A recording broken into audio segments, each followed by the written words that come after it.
नमस्कार मित्रांनो, महाडीबीटी शेतकरी योजना पोर्टलवर ॲग्रिस्टॅग अंतर्गत शेतकरी ओळख क्रमांक म्हणजेच फार्मर आय डी अनिवार्य करण्यात आला आहे। शेतकरी ओळख क्रमांक म्हणजेच फार्मर आय डी असेल तरच आता महाडीबीटी पोर्टलवर आपणास अर्ज हा करता येणार आहे। तर मित्रांनो, कित्येक दिवसापासून बंद असलेले हे जे काही महाडीबीटीचे पोर्टल आहे हे पोर्टल आता चालू झालेले आहे। तर यामध्ये अर्ज करण्यासाठी मित्रांनो, आपण जर या अगोदरच अर्ज केलेला असेल तर आपण यामध्ये आपला जो काही शेतकरी आय डी आहे हा शेतकरी आय डी टाकून आपण यामध्ये लॉग इन होऊ शकतात। तर मी इथे शेतकरी आय डी हा इथे टाकून घेतो। जर मित्रांनो आपल्याला आपला जर शेतकरी आय डी क्रमांक हा माहीत नसेल तर आपण इथे तुमचा शेतकरी ओळख क्रमांक जाणून घेण्यासाठी इथे क्लिक करा। याच्यावर क्लिक करून आपला आधार नंबर टाकून आपला जो काही शेतकरी आय डी क्रमांक आहे हा शेतकरी आय डी क्रमांक मिळू शकतात। तर मी इथे शेतकरी आय डी क्रमांक टाकलेला आहे आणि OTP पाठवा याच्यावर क्लिक करतो। तर OTP हा आधारशी लिंक असलेल्या मोबाईलवर पाठवण्यात आलेला आहे। तर इथे ओके करायचे आहे। तो OTP मी इथे टाकून घेतो। OTP टाकल्याच्या नंतर OTP तपासा याच्यावर आपणास क्लिक करायचे आहे। त्यानंतर हे जे काही पोर्टल आहे हे पोर्टल अशा प्रकारे आपल्या समोर ओपन होईल। तर या अगोदरच या शेतकऱ्यांनी यामध्ये आपले रजिस्ट्रेशन हे केलेले आहे। तर येथे आपणास अशा प्रकारची इन्फॉर्मेशन इथे दाखवली जात आहे की your profile details are fetched successfully. तर आपणास येथे ओके करायचे आहे। ओके केल्याच्या नंतर आपण मित्रांनो इथे पाहू शकतात की आपली जी काही प्रोफाइल आहे ही येथे 50% दाखवली जात आहे। तर यामध्ये आपणास आपली जी काही प्रोफाइल आहे ही प्रोफाइल आपणास यामध्ये 100% कंप्लीट करून घ्यायची आहे। तर यामध्ये मित्रांनो इथे सर्व जे काही रेड स्टार मार्क आहे हे आपणास ही माहिती भरवणे कंपल्सरी आहे। तर येथे वैयक्तिक माहितीमध्ये आपण पाहू शकतात की येथे शेतकरी ओळख क्रमांक आपणास दाखवला जाईल, आधार क्रमांकाचे शेवटचे 4 डिजिट, शेतकऱ्याचे नाव दाखवले जाईल, त्यानंतर मोबाईल नंबर, अशा प्रकारची वैयक्तिक माहिती येथे दाखवली जात आहे। तर आपणास हे जे काही पेज आहे खाली येथे स्क्रोल डाऊन करून घ्यायचे आहे। त्यानंतर मित्रांनो आपणास येथे जात श्रेणी आणि अपंगत्व याच्यावर क्लिक करायचे आहे।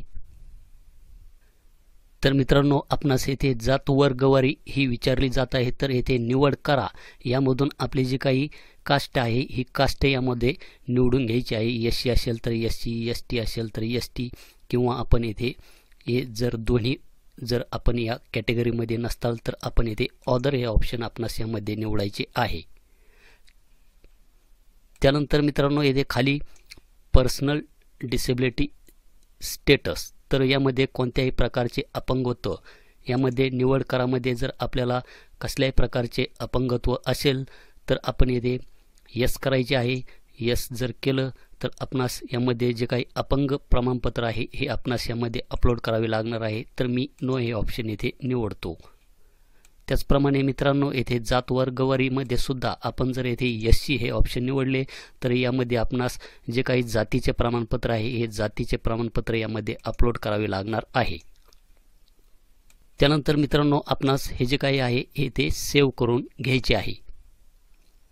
त्यानंतर कास्ट कॅटेगरी आणि डिसेबिलिटी डिटेल्स सेव्हड सक्सेसफुली अशा प्रकारे मेसेज दाखवेल। तर आपणास येथे ओके करायचे आहे।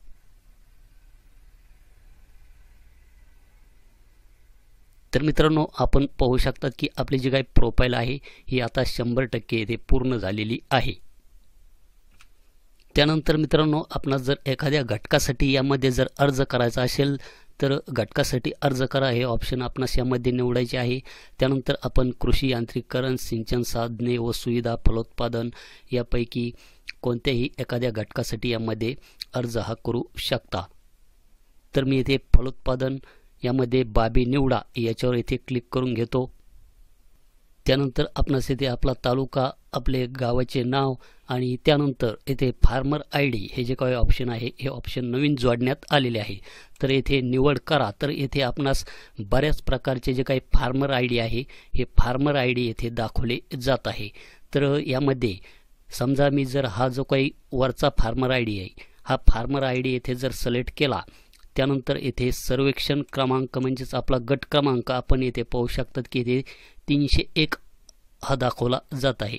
म्हणजेच प्रत्येक फार्मर आय डीसाठी आपला जो काही गट क्रमांक आहे हा वेगळा असणार आहे। तर मी येथे दुसरा फार्मर आय डी येथे सिलेक्ट करतो। त्यानंतर येथे गट क्रमांकमध्ये आपण पाहू शकतात की आता येथे 368 गट नंबर हा दाखवला जात आहे। तर अशा प्रकारे मित्रांनो आपल्याला ज्या गटामध्ये ज्या घटकासाठी अर्ज करायचा आहे तो गट अशा प्रकारे आपण यामध्ये निवडून घ्या।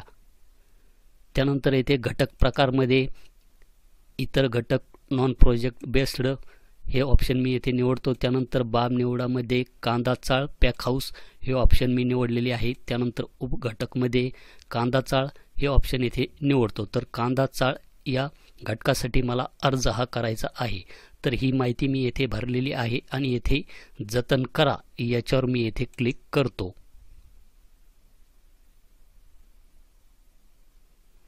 तर यामध्ये मित्रांनो आपण पाहू शकतात की येथे सध्या एरर हा दाखवला जात आहे, error awkward while processing data. तर सध्या वेबसाईटला अजूनही प्रॉब्लेम आहे। तर ज्यावेळेस ही जी काही वेबसाईट आहे व्यवस्थितपणे चालू होईल तर त्यावेळेस आपण कोणत्याही एखाद्या घटकासाठी यामध्ये अर्ज करू शकणार आहात।